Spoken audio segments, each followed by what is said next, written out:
વીએમસીની ખોરાક શાખાની ટીમ દ્વારા રક્ષાબંધન પર્વને અનુલક્ષીને વિવિધ વિસ્તારોમાં ચેકિંગ કામગીરી હાથ ધરી હતી। લોકો ગુણવત્તાયુક્ત ખોરાક ખાય, લોકોનું આરોગ્ય સલામત બની રહે માટે વીએમસીની ખોરાક શાખા દ્વારા શહેરના વિવિધ વિસ્તારોમાં ચેકિંગ કામગીરી હાથ ધરી હતી। ખાસ કરીને રક્ષાબંધન તહેવારને ધ્યાનમાં રાખીને હોટલો, મીઠાઈ, ફરસાણની દુકાનો સહિતના એકમોમાં ઘનિષ્ઠ ચેકિંગ કામગીરી હાથ ધરવામાં આવી હતી। ખોરાક શાખા દ્વારા આ સમાચાર લખાય છે તે દરમિયાન 13 એકમોમાં ચેકિંગ કામગીરી હાથ ધરી હતી। વિવિધ ખાદ્ય વસ્તુઓના નમૂનાઓ એનાલિસિસ માટે પ્રયોગશાળામાં મોકલી આપવામાં આવ્યા હતા।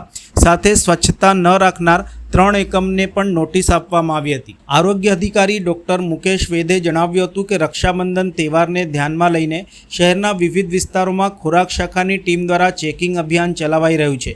આ ઝુંબેશ અંતર્ગત ખાદ્ય સુરક્ષાની દ્રષ્ટિએ 13 જેટલા અલગ અલગ ફૂડ યુનિટ્સ ઉપર ચકાસણી કરવામાં આવી હતી, જેમાં 10 નમૂના લેવામાં આવ્યા હતા। ઉપરાંત 2 પ્રી ઇન્સ્પેક્શન, 1 ફોલોઅપ ઇન્સ્પેક્શન તથા 3 યુનિટને FSSAIના શેડ્યુલ 4 મુજબ નોટિસ અપાઈ છે। ઉલ્લેખનીય છે કે પાલિકાની ખોરાક શાખા તહેવારો ટાણે જાગે છે અને કામગીરી કરે છે। જો કે વર્ષો પૂર્વે સરકારી તંત્ર દ્વારા જ રાસાયણિક ખેતીને પ્રોત્સાહન આપ્યું હતું, જેનું પરિણામ આજે લોકોને ભોગવવું પડી રહ્યું છે।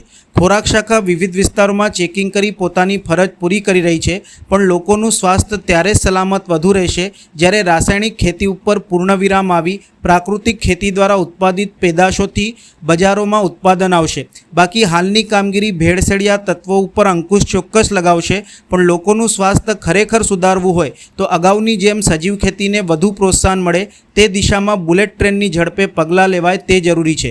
તે જ સાચા આરોગ્યની ચિંતા ગણાશે।